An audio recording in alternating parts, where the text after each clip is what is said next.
El programa de hoy va a ser un programa especial. No vamos a tener varios invitados, sino uno solo. Una persona con la que quería mantener un diálogo distinto. No vamos a hablar de un tema, siempre lo invitamos para que hable o de política internacional o hable de historia. Es un hombre multifacético, aborda todos los temas. Por sobre todas las cosas es un gran comunicador. Y hoy estábamos charlando con Juanca antes del programa, ¿qué hacemos hoy? Y yo recordé haber visto una foto de nuestro invitado de hoy, que había pasado por una etapa crítica de su enfermedad y salía en una silla de ruedas. Digo, yo quiero hablar con él a fondo de todas estas cosas, porque igual que comunicó tantas notas y tanta sabiduría, también nos puede comunicar cómo es pasar por una enfermedad y estar superándola y dando fe de ello.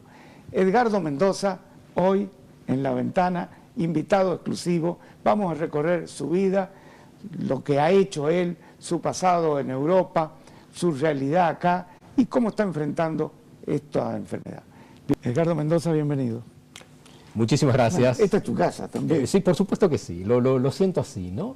El canal en general, este programa en particular, ustedes, uno se siente realmente como en familia, nos conocemos hace muchos años y me siento realmente como en mi casa, así que muchas gracias. Cuando empezamos hace 12 años, La Ventana, todavía no estaba Patricia, sí estaba ya Juanca. Él era mucho más joven que hoy. Nosotros también. Nosotros también. Y Edgardo estaba con nosotros, ¿no? Y había incluso, hacíamos un sketch que era un poco chistoso y lo hacía Edgardo. Sí, exactamente. Fueron buenos momentos, ¿eh? Todos los momentos son buenos, ¿no? Yo creo que sí.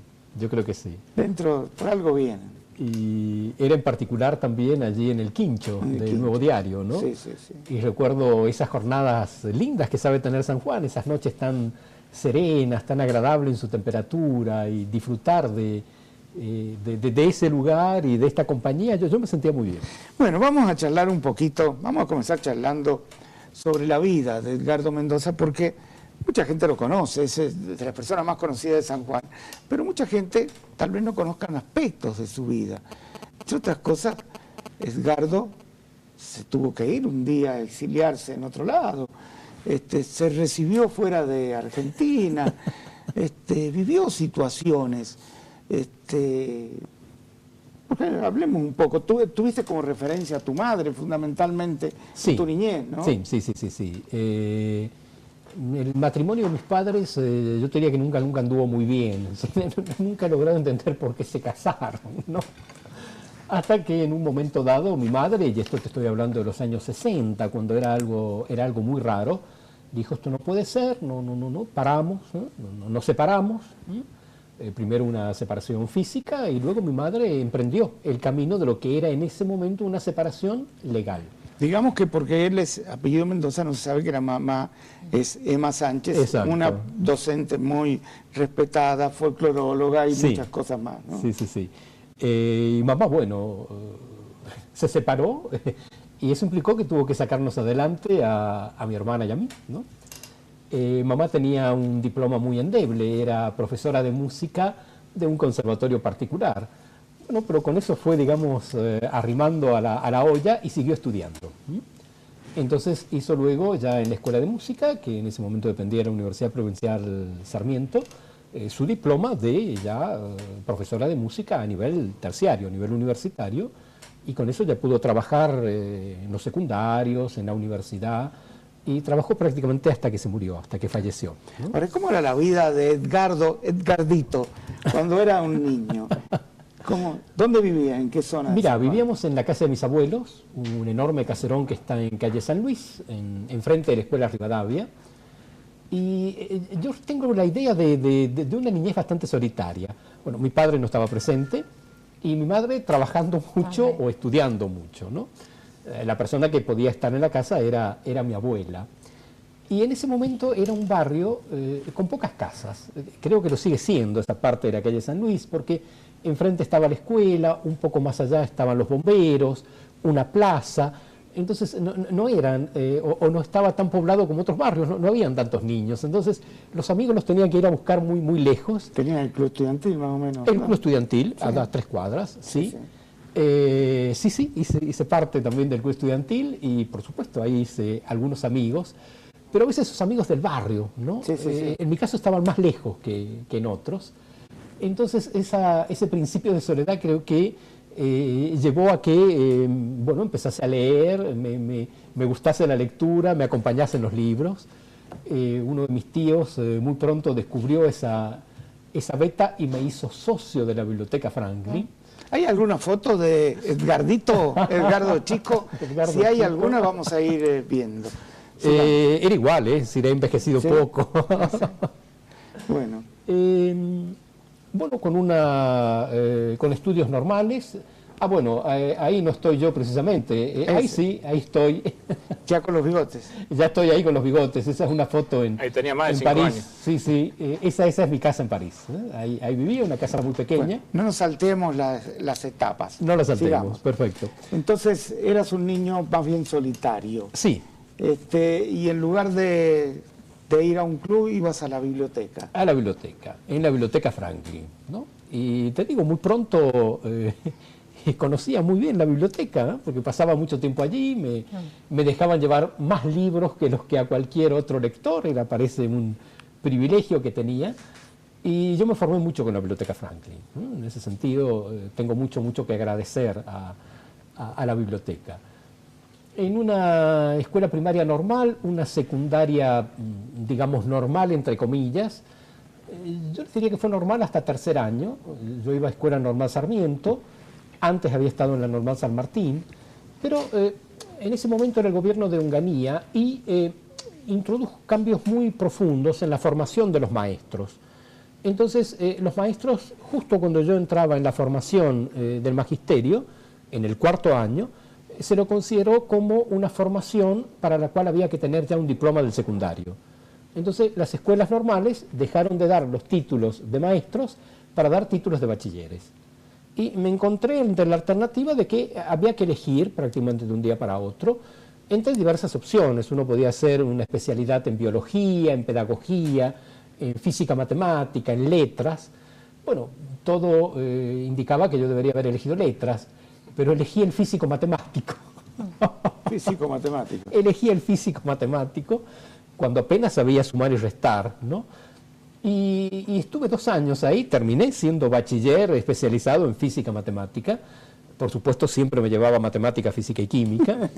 Y yo diría que fue muy útil, porque ahí ya me convencí para siempre que yo podía servir para cualquier cosa, menos para la ingeniería, para la matemática, para la física. Sirvió para descartar. Ya estaba descartado. Entonces, no, ya cuando elegí la universidad, ya elegí una carrera acorde con mis gustos. ¿Empezaste a estudiar en San Juan en la universidad? No, en ese momento no teníamos universidad en San Juan. Yo terminé en el 1970 el secundario.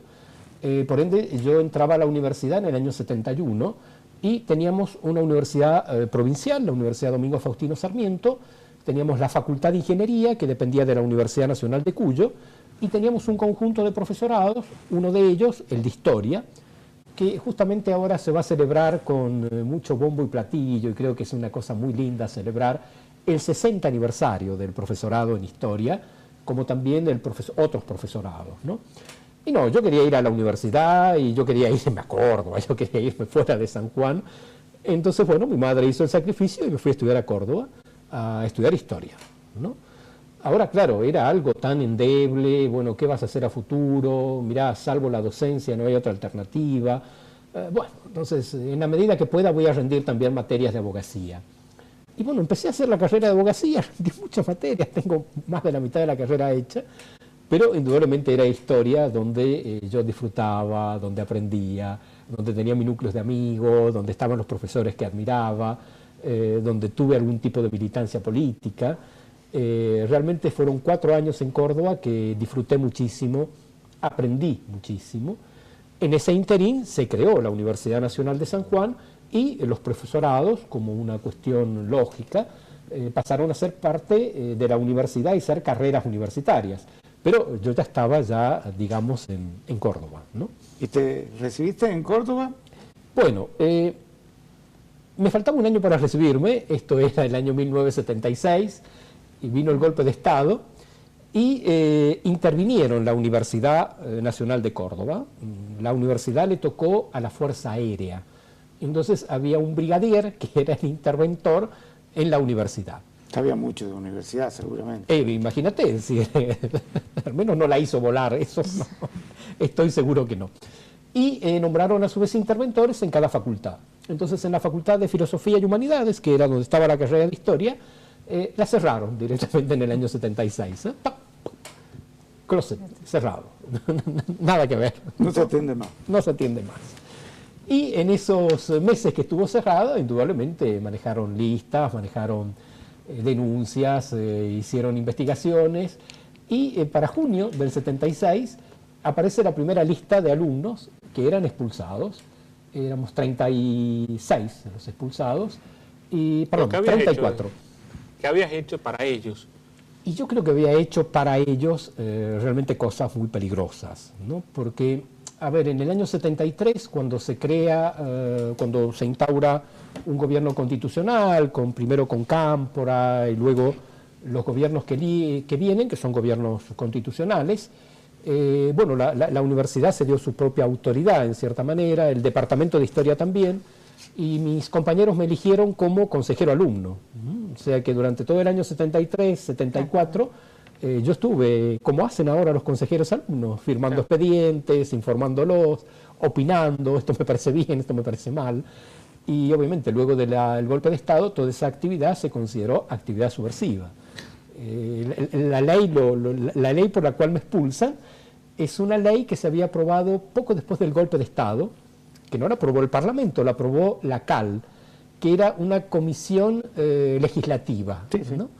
Y esta ley, en uno de esos artículos, se podían tomar sanciones bajo la sospecha de actividades subversivas.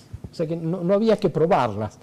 Si era sospechoso de alguna actividad subversiva, que era mi caso, bueno, consejero estudiantil, fui uno de los 34 alumnos expulsados. ¿No tenías militancia ni relación con alguno de los chicos? No, yo nunca tuve militancia política, es decir, nunca milité ni en un partido ni en una agrupación. Ni en los centros estudiantiles, nada. En el centro de estudiantes sí, pero digamos como independiente.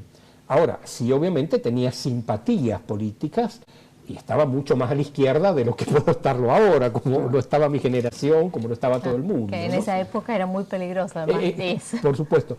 Yo te diría, y eso hay que decirlo con franqueza, que cuando yo llegué a Córdoba, años 71, 72, simpatizaba por el impacto que había, porque se vivía en una dictadura, con la guerra revolucionaria y probablemente con el ERP, con el Ejército Revolucionario del Pueblo, pero una simpatía que iba nada más que en eso, es decir, no me llevaba ni mucho menos a militar ni nada por el estilo.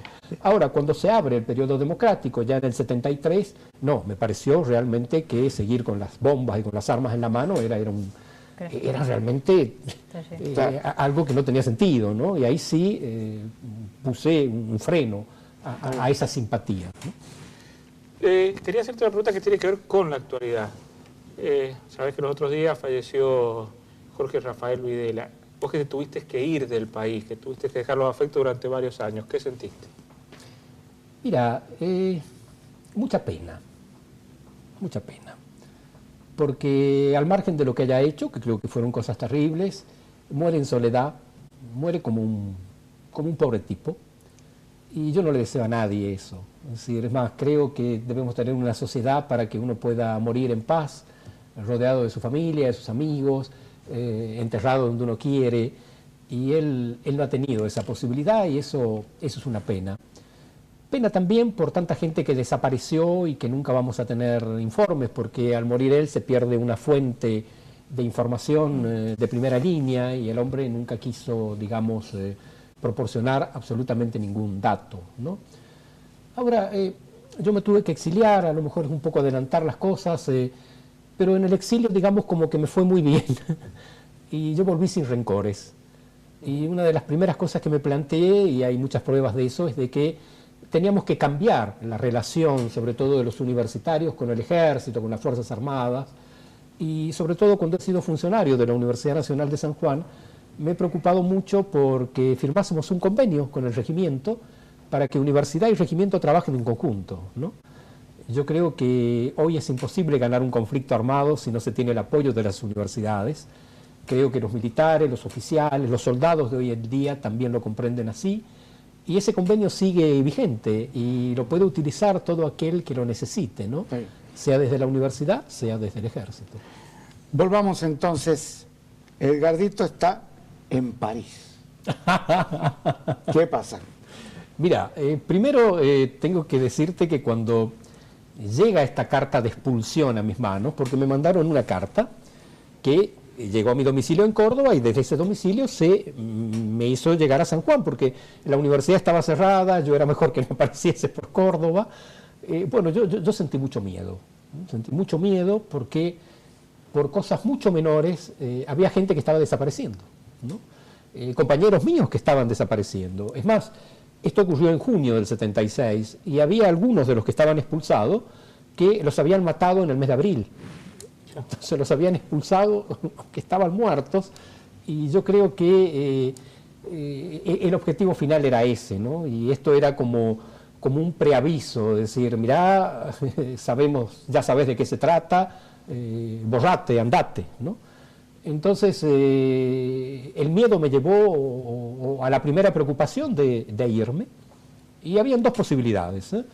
O me iba a México, porque antes de echarnos a nosotros nos echaron en junio, antes habían echado a los profesores, y habían muchos docentes que habían sido docentes míos que estaban en México, y yo sabía que dentro de su posible me iban a brindar una mano, ¿no? Y luego estaba la posibilidad de ir a París, porque había un gran amigo con el cual había hecho la secundaria, y al enterarse de la situación con la cual yo le informé, me dijo, mira, venite acá y no te va a faltar la casa, la comida, hasta que no arregles tus cosas, ¿no? Entonces dije, bueno, si me voy a México a lo mejor tengan que pasar 15, 20 años para que vuelva. ¿Y qué puedo aprender en México? Es la misma lengua, es la misma cultura. En Francia al menos voy a tener que aprender el francés. Y había otra cosa. Sabía, porque yo no llevaba diploma, no llevaba formación de nada, no tenía ningún oficio, que al menos durante un tiempo iba a tener que vivir de las obras de la sociedad. Y en México es mucho más difícil vivir de las obras, porque hay millones de personas que viven de las obras, aún hoy. En cambio en París es más fácil, porque era una sociedad más opulenta. De las obras estamos hablando de la basura. De lo que sobra, de lo que a la sociedad le sobra, ¿no? De las ayudas. De las ayudas, de trabajos que una determinada sociedad no quiere hacer. Oficios. Oficios, por ejemplo, al menos en la época que yo fui, en la construcción no trabajaban franceses, en la limpieza no trabajaban franceses. En Estados Unidos hoy, ¿quién hacen esos trabajos? Los mexicanos, ¿no? Entonces dije, bueno, va a ser más fácil salir adelante en Francia que en México, ¿no? En las dos la universidad era gratuita, es decir, eso sí lo tenía muy presente, porque mi objetivo era terminar la carrera, de alguna manera terminar mi formación, y bueno, ir a una universidad, a un lugar donde la universidad fuese paga, no, eso ya era imposible pretenderlo, pero tanto en Francia, aún en la actualidad, como en México, la universidad es gratis, ¿no? ¿Y con el idioma cómo fuiste? Bueno, con el idioma no fui. Yo llegué y no hablaba absolutamente nada. Inclusive en estos 2 últimos años del bachillerato físico-matemático en la Escuela Normal Sarmiento, tuve francés. Y tuve a una de las mejores profesoras de San Juan, que es la profesora Titi Orellano. Pero yo estaba en rebelde, es decir, ¿para qué voy a aprender francés? Y yo cuando voy a Francia, pero ¿Qué me va a servir? qué absurdo, pero yo no me voy a rebajar a aprender francés, ese era mi pensamiento. Resultado, igual que física y matemática, me llevé a aprender francés, bueno, en fin, soy o fui el peor alumno que recuerda a Titi Orellano, ¿no? Y pero en esto, me recuerda, sí. En esto de que me echan en junio y decido irme en agosto, voy y golpeo en la casa de Titi Orellano para que me aconsejase una profesora. Entonces voy y le cuento la situación, y Titi me dice, usted, nada menos que usted, me dice. Y sí, yo. Bueno, llego a París y ocurrió algo muy reconfortante, porque yo iba con muchos bultos, ¿no? Todo lo que me podía servir, ropa de invierno, de verano, en fin, qué sé yo, todo. Se llevaba más bultos que manos. Entonces, yo fui en barco, hasta el barco me ayudaron, bajé el barco en Barcelona, vi allá a los amigos del barco que me llevaron, me ayudaron hasta la estación de trenes en Barcelona y de Barcelona hasta París en tren, ¿no? Entonces, la trocha de trenes en España y en Francia es diferente. Cambian ahí. Claro, porque en la frontera tenés que cambiar de tren, porque la trocha es distinta. Entonces, ahí ya no había nadie que me ayudaba. Yo tenía más bultos que manos. Entonces, iba avanzando unos metros con 2 valijas, volvía a recuperar las otras 2, iba avanzando y me iba acercando a la aduana francesa. Y de repente veo que se acerca un policía como los de las películas, es decir, con el kepi, es decir, como los que uno veía en la película. Y digo, sonamos, preso, preso. Y no, el hombre venía a ayudarme. Y ahí me di cuenta que la policía está para ayudar a la gente. No está para perseguir. Y no para hacerla desaparecer, ¿no? Bueno, habíamos llegado al punto que Edgardo está en París. ¿Tuviste algo que ver con el tenis en esa época? Sí, mucho, porque, bueno, al principio fue duro, porque los trabajos que uno consigue cuando no habla el idioma son de limpiar, bueno, cosa que hice durante muchos meses, hasta que medianamente aprendí a hablar, al menos creía yo, porque creía, y conseguí un trabajo en un club deportivo, un club de aristócratas. En risa uno decía que era la casita de Dios, estaba realmente el conjunto del poder económico, financiero, político de Francia en el club. Un club enorme, tenía 9 hectáreas y el trabajo era de portero, para pedir el carnet en la puerta.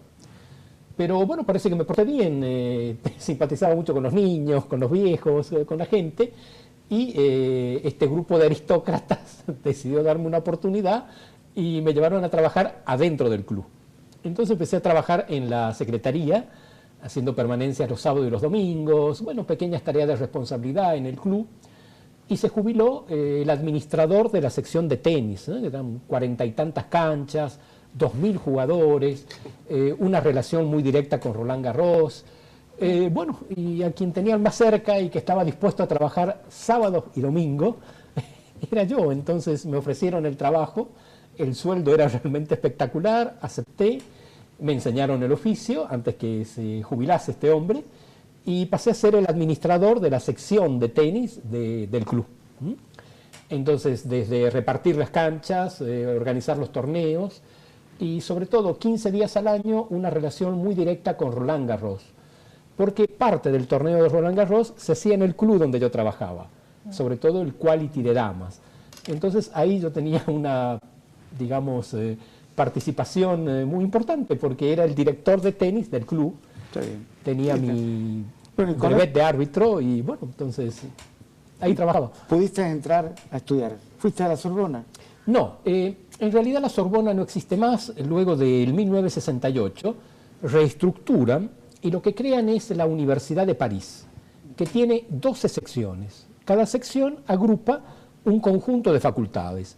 Por ejemplo, París 4 se le denomina París 4 la Sorbona porque funciona en el viejo edificio de la Sorbona. De esas 12 lugares había en 3 donde se podía estudiar historia y yo elegí donde había una especialidad en el tercer mundo, que era en la sección 8, ¿no? Saint-Denis. O sea que ahí hice mi licenciatura y luego ahí hice mi maestría. ¿Y la maestría qué tema elegiste? Bueno, yo quedé muy impactado cuando en la licenciatura por el África. Bueno, tuve muchos profesores africanistas y yo quería hacer mi maestría en África. Y bueno, no, me dijeron que primero hiciese algo como correspondía a América Latina, que trabajase documentos, ¿no? Que trabajase papeles. En el África negra, la historia es una historia oral, porque son pueblos que no tienen escritura, ¿no? Entonces, bueno, yo un poco me molesté, pero al final volví a hablar con uno de los africanistas y le dije, mire, si hago algo a mitad de camino, ¿qué? Me dice. Y si estudio la trata de negros, ¿no? Del África al Río de la Plata. Bueno, me dice, pero va a tener que ir a ver a fulano de tal, que es experto en ese tipo de cosas. Cuando le planteé la situación, me aceptaron. Yo había terminado con buenas notas la licenciatura. Entonces, bueno, en principio era contar los barcos negreros que venían al Río de la Plata a vender negros. Pero muy pronto, yendo ya a los archivos de la Marina, uno descubrió que los barcos mercantes era mucho más importante que los negreros. Inclusive Luis XIV, el propio rey, mandaba barcos a Buenos Aires. Y bueno, mi tesis fue sobre el origen del comercio entre Francia y el Río de la Plata. ¿Qué pasó en el momento en que tenías que decidir quedarte a vivir en Francia o volverte? Mira, yo quiero mucho Francia, mucho. Y si me dijeses, vamos, ya me iría. y me iría por 3 meses, me iría por un año, y sería, creo, el hombre más feliz de mi vida. Pero no me imaginaba viviendo permanentemente en Francia, y creando una familia, por ende siempre pensaba en irme. Entonces la idea era tener la maestría, ir a alguno de los países del África francófonos, ¿no? Vuelta al África. Había líneas que uno había tirado y había posibilidades de ir a trabajar a Madagascar, a Senegal, Argelia. Argelia era uno de los puntos más Cambiar firmes. París por África. Y ¿sabes lo que sería ir y pasar un año ahora en Senegal, en Dakar, ¿no? Me imagino la cantidad de niñitos bicolor que habría ahora en África, ¿no? Bueno, sigamos. Entonces, siempre el objetivo, además que París lo que me ofrecía era tenis, de allí no podía salir. De ahí ¿no? salías. De ahí no podía salir. Para ser profesor necesitaba presentarme a los concursos, pero para presentarte a los concursos tenías que ser francés. Entonces, primero tenía que pedir la nacionalidad francesa, que podía llevar X tiempo, para luego recién presentarme a los concursos. Además, no iba a ganar como profesor lo que ganaba en el tenis. Claro. Entonces, para romper había que romper de en serio e irte de Francia. Y en ese interín de que me iba, que ya va, que el año que viene, en fin, bueno, vino la democracia en Argentina, se abrieron acá las puertas para poder volver y bueno, me vine. Te viniste. Y en el año, creo en el 83, cuando vuelve la democracia, todos, igual que en algún momento vos decías, todos los que fuimos jóvenes en el 68, teníamos algún tipo de militancia, más Sí. abierta o menos, pero todos. Sí, sí, sí. En el 83 también todos nos metimos en política. Sí, sí, por supuesto. Sí, sí, ¿Cierto? sí, sí, Yo sí. llegué a presidir un partido político. Y eso habla muy bien de vos. Yo recuerdo que vos estabas cerca del alfonsinismo. en ese Por tiempo. supuesto, por supuesto. Con una gran simpatía por el alfonsinismo, por el presidente, gran simpatía que luego, como muchos tantos, se vio defraudada, ¿no? ¿Defraudado o no? Fue una etapa. No, fue una del etapa, país. sí, sí, sí, fue una etapa. Yo te diría que la simpatía también se agregó que en Francia estaba ligado con alguna gente radical en el exilio, y los radicales allí organizaron Era la socialdemocracia también. Era la socialdemocracia, ¿no? sí, sí, Exactamente. Habían organizado la venta de unos bonos, ¿no? Para apoyar la democracia en Argentina. Entonces yo andaba con un paquete de bonos y los vendía como si fuese acá bonos de 20 pesos, ¿no? Claro. 30 pesos.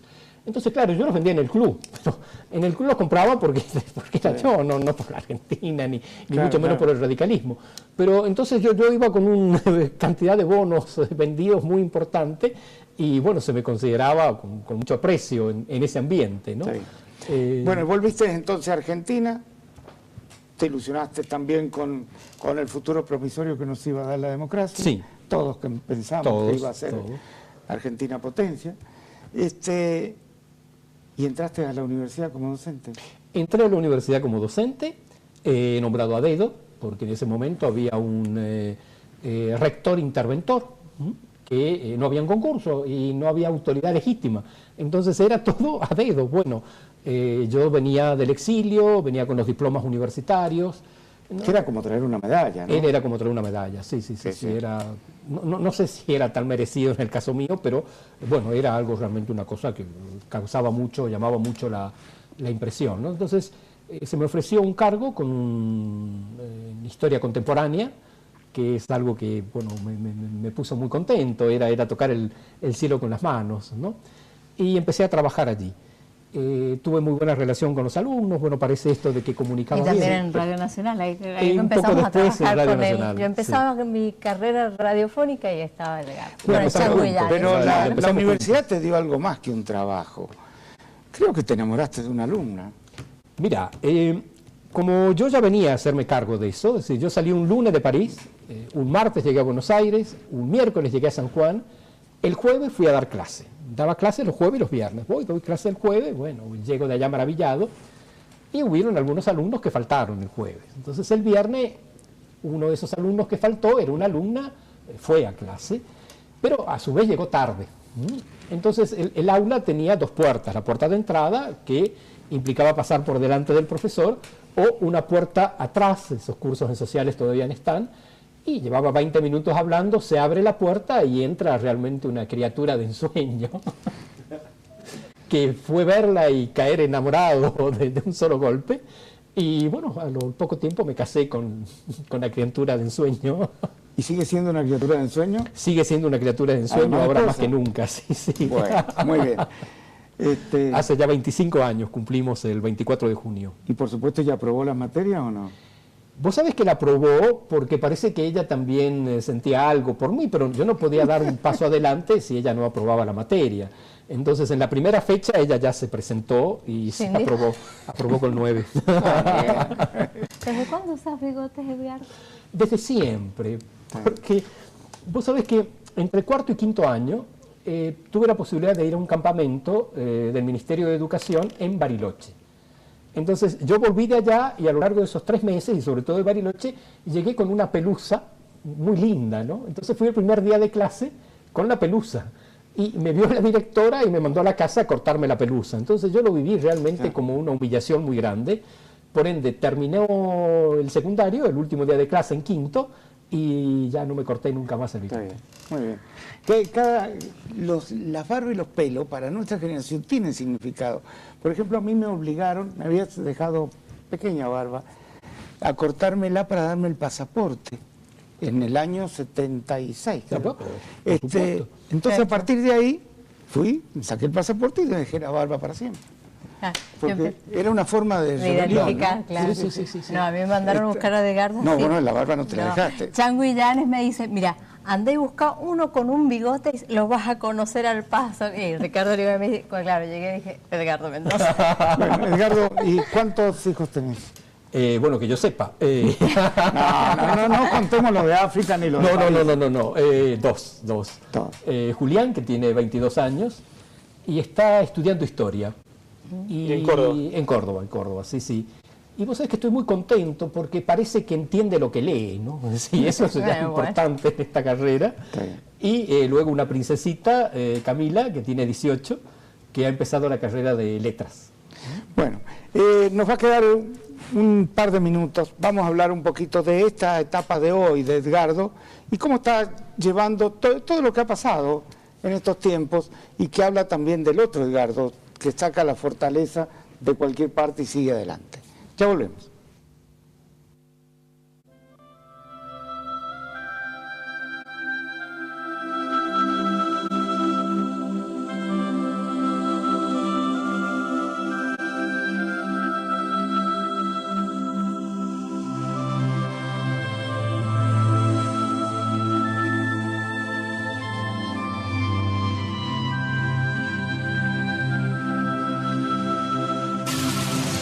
No se vaya, enseguida vuelve La Ventana.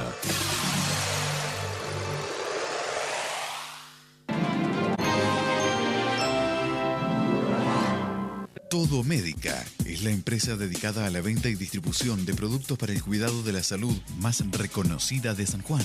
Y la única forma de conseguirlo es siendo fieles durante todos estos años a los objetivos trazados que nos permite satisfacer al cliente en la elección del producto adecuado, priorizando la calidad.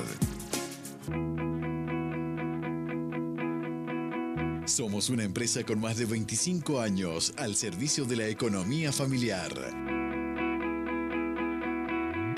En América Mayorista, el más amplio surtido de marcas nacionales y productos sanjuaninos.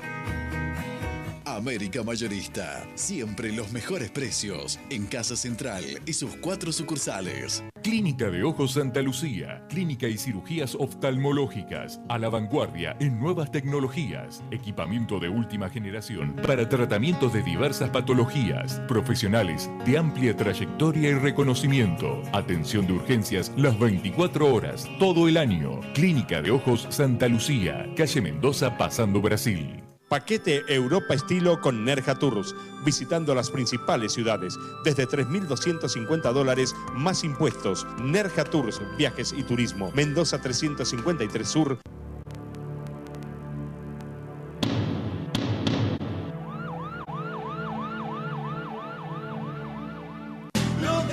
Forjar Salud, obra social de la Unión Obrera Metalúrgica. Un trabajador sano es un trabajador socialmente útil. Forjar Salud, cobertura en todo el país.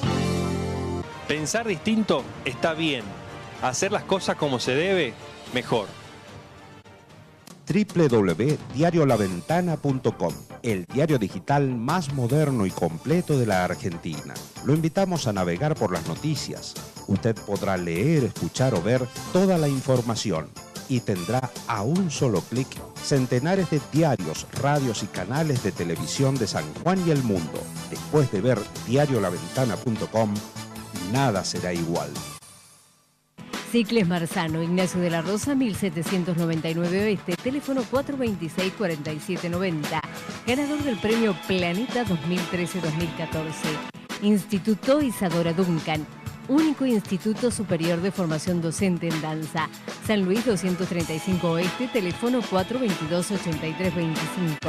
Ganador del premio Planeta 2013-2014. Hacer Hogar Diseño y Construcción. Güemes y Avenida Libertador. Teléfono 427-5899. Ganador del premio Planeta 2013-2014. Cocina San José. Amoblamientos de cocina, baño y lavadero. Avenida Córdoba 1122 Oeste. Teléfono 422-5771. Ganador del premio Planeta 2013-2014. Lubricentro Rivadavia. Ignacio de la Rosa, 1130 Oeste, teléfono 431-0218. Ganador del premio Planeta 2013-2014.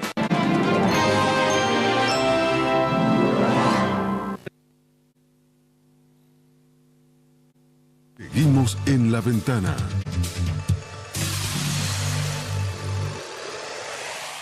Hay cosas que nos benefician como provincias.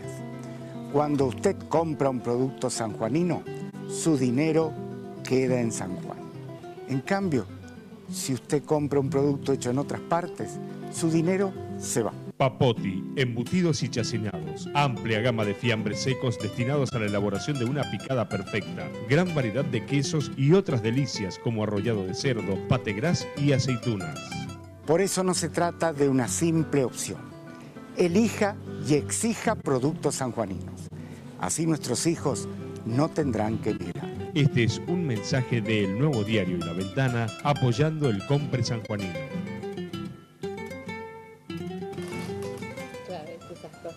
Bueno, la charla está tan interesante que hemos pedido unos minutos más y la gerencia del canal ha aceptado.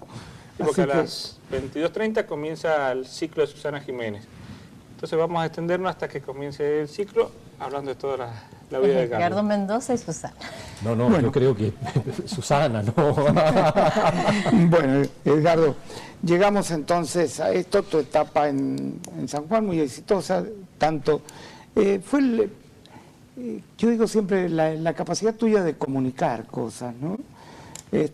Podés hablar de política internacional o de historia, pero la gente lo entiende. Y esto te ha valido que en todos los medios donde estuviste, tuvieras tus seguidores. Y es una virtud muy importante, saber comunicar. Mi madre, que era muy buen docente, decía que tenía don docente, que es justamente esa particularidad que probablemente es innata, yo probablemente le he heredado de mi madre, de poder explicar las cosas, ¿no? De hacer aquello que es complejo, ponerlo al alcance de quien a lo mejor no ha tenido una formación tan grande, ¿no? Por ahí alguien que sabía mucho, que sabe mucho de televisión, viendo lo que hacía, me explicaba que mucho de mi llegada en televisión tiene que ver en cómo muevo las manitos, ¿no? Las manitos para acá, para allá, para allá, para allá, sigo moviendo las manitos, ¿no? Sí. O sea que yo sostengo, esto es una opinión muy personal, ¿no?, que la carrera de comunicación social, que no tiene mucho que ver con periodismo, pero sí la comunicación social debería casi ser una carrera de maestría obligatoria para todas las profesiones. Ah, sí. Porque el médico, el contador, el abogado que sepa comunicar, tiene mucha ventaja, que sepa escribir, que sepa hablar, que sepa presentar un tema. Que sepa trabajar con imágenes. Fíjese lo que ha sido Favaloro, por ejemplo, y es porque ha sido un gran comunicador. Sí. Y bueno, y sobre todo en lo que hace la televisión, hoy la medicina es prácticamente una medicina de imágenes, ¿no? Entonces yo creo que esa maestría en comunicación, ¿no? Yo creo que tendría que ser obligatoria. Bueno, vos fuiste decano un tiempito, poco tiempo estuviste decano. Casi un año, sí. No fue una buena experiencia, En ese momento, bueno, gané las elecciones como nunca las ganó nadie en la facultad. ¿En qué año estamos hablando? Estoy hablando del año 96-97, más o menos de abril del 96 a abril del 97. Y llevé un programa que no oculté lo que quería hacer, es decir, entre otras cosas, recuerdo que era época de la convertibilidad, en las facultades existían, y existe ahora todavía en forma más frondosa, una cantidad de secretarías, ¿no? Y yo creo que una buena facultad se mueve con 3 secretarías, ¿no? Una secretaría de Asuntos Estudiantiles, una secretaría académica y una secretaría general. Entonces yo dije que si era decano iba a reducir las secretarías a 3, con lo que eliminaba 3 secretarías, y el dinero que me ahorraba en eso, yo iba a invertir en hacer cursos, en traer gente, pero como era la época de la convertibilidad, podías traer, qué sé yo, a Milstein, a gente de Estados Unidos, lo que quisieras. Y yo gané las elecciones, pero muy, muy bien ganadas con ese discurso. Y bueno, el primer día que asumo, que se constituye el consejo directivo, en fin, todas las formalidades, bueno, había como una larga cola en el despacho de gente que quería hablar conmigo, y eran todos gente que venía a pedirme una secretaría por el trabajo que habían hecho y que me habían votado y que me habían ayudado. Y no, yo me negaba terminantemente a eso, porque era realmente, sacarte el piso que tenía bajo los pies, ¿no? Otras personas que opinaban distinto y que prometían esas secretarías, bueno, empezaron a hacer un poco la vida imposible, y era ya una lucha para mantenerte como decano, no para realmente ser decano.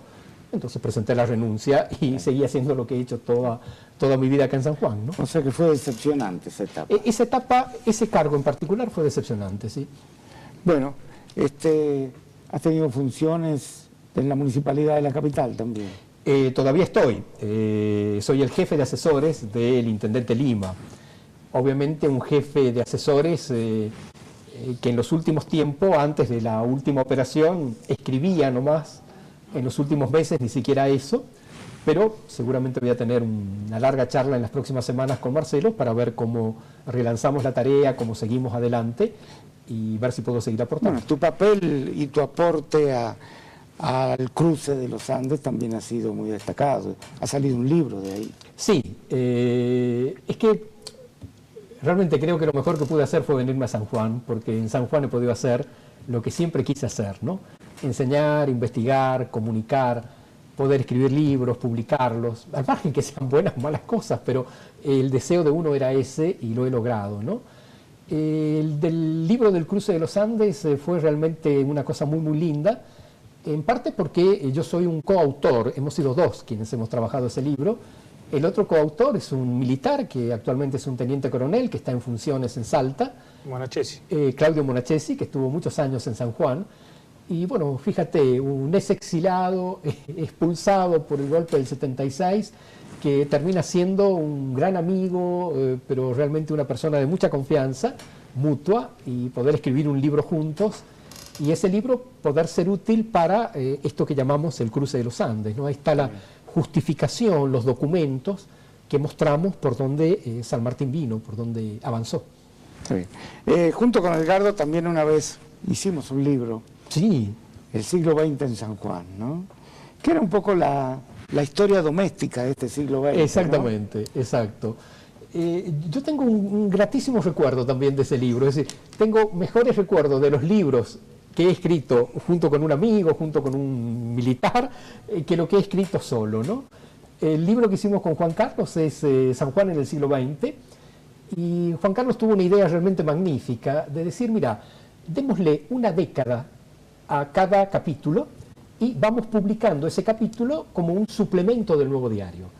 Entonces era algo como que era por entregas, ¿no? Que era como aquellas novelas como hacían Víctor Hugo y Solá, o Sarmiento, que eran por entregas.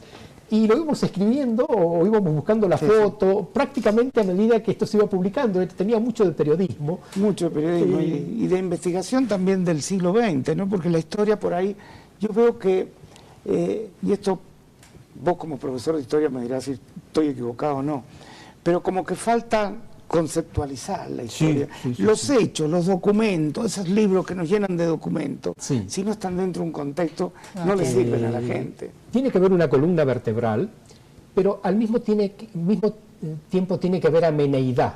Claro. Y creo que ese trabajo lográbamos ambas cosas, ¿no?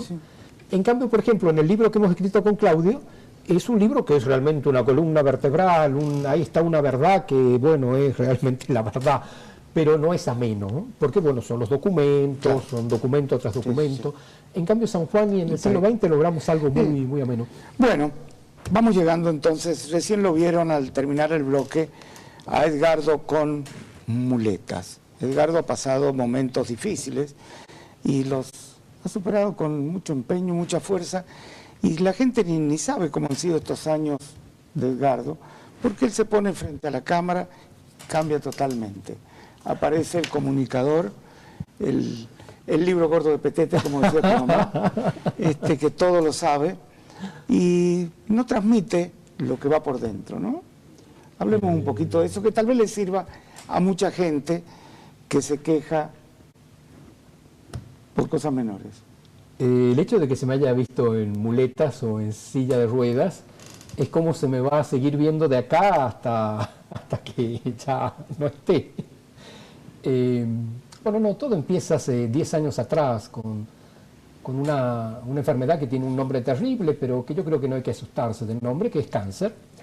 En el caso mío fue un cáncer de tiroides, acá en el cuello. Son cánceres que se tratan muy bien, tienen principio de cura en un 99,99% de los casos.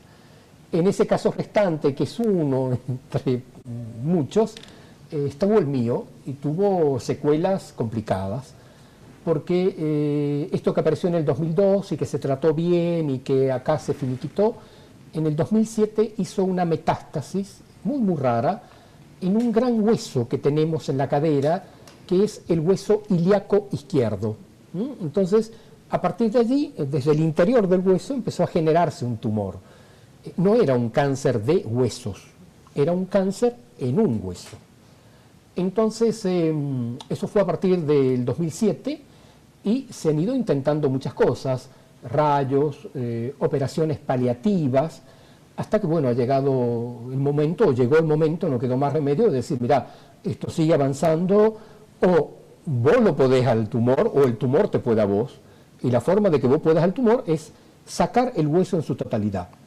Y eso hicieron en diciembre del año pasado, en un hospital en Buenos Aires muy famoso, con una medicina muy avanzada, entonces con una operación muy complicada, muy cruenta, como dijo el cirujano, sacaron ese hueso, que es el ilíaco izquierdo, y al sacar el hueso, indudablemente han sacado el tumor. Pero las consecuencias es que he perdido la locomoción normal, ¿no? Es decir, la pierna izquierda no tiene el sustento que necesita, porque la pierna se apoya en ese hueso. Por ende, es una pierna que yo tengo que mover con la mano, ¿no? De allí es que para desplazarme necesito las muletas, ¿no? Un poco la idea es, en el interior de mi casa, moverme con la silla de ruedas. ¿Por qué? Porque te mueves bien en las habitaciones, pones todo a tu alcance, y para salir con las muletas, ¿no? Y bueno, esa es la tarea que estoy emprendiendo, y lo he tomado un poco como fue el exilio y tener que aprender el francés, ¿no? Cada semana, cada mes que transcurría allí en Francia, uno hablaba un poquito mejor, entendía un poquito mejor. Bueno, cada mes que pasa, creo que manejo mejor las muletas. Por ejemplo, cuando llegué acá al set, hay que subir 2 escalones, ¿no? Uno, el de el cordón de la vereda, y el otro, el del canal. Y bueno, ya los pude subir con la muleta solo. Eso hace 10 días atrás no lo hacía. ¿Hay algo que te revele de esto que vos decís, ay, pero si yo... Mira, esto ha venido muy paulatinamente, no fue de la noche a la mañana. Yo diría que desde 2007, debido a los tratamientos, a las operaciones, uno fue perdiendo movilidad, fue perdiendo el sentido de la marcha, se fue preparando para esto, ¿no? Y yo te diría que eso ya ayudó mucho. Y lo otro que me ayuda es el deseo de decir, bueno, yo quiero la vida es algo magnífico, algo que nos pasa y que yo creo que tenemos que aprovechar al máximo. Y bueno, todavía puedo aprovechar de la vida, de mi mujer, de mi familia, de los amigos, creo que puedo seguir escribiendo, voy a tratar de ir a dar clases el año que viene. Entonces yo creo que hay muchas limitaciones, pero también muchas cosas por hacer. Muchos proyectos. Muchos proyectos, por supuesto. El hombre que tiene proyectos vive. Me parece que sí. Bueno, es tan agradable la charla con Edgardo que uno se quedaría horas. Muchas gracias. Pero el tiempo ya viene Susana Jiménez. Menos mal, menos mal.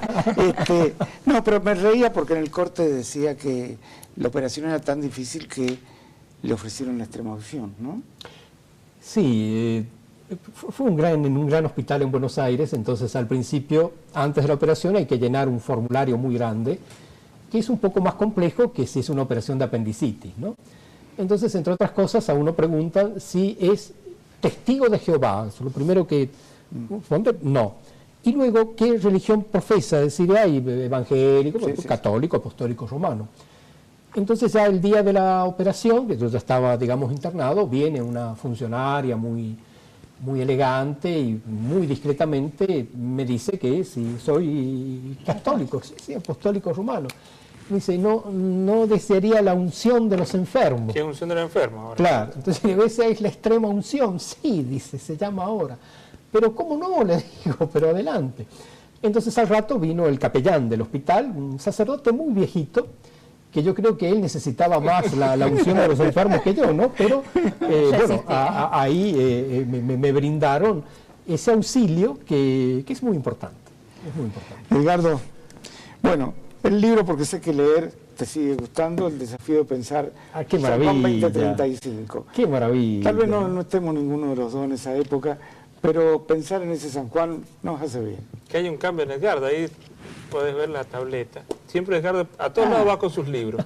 Ahora va con la tableta. Ahora voy con la tableta. Vamos a estar en contacto, a mí también Dale, me encanta por supuesto. eso. Y esto para que brindes por todo con tu señora sobre esta etapa que estás viviendo. Qué lindo, porque Por los proyectos. es para dos nada más. Entonces, claro, la princesa y yo, por supuesto. Bueno, Muchas ha gracias. sido un gusto Juan Carlos. tenerte acá. Para mí también.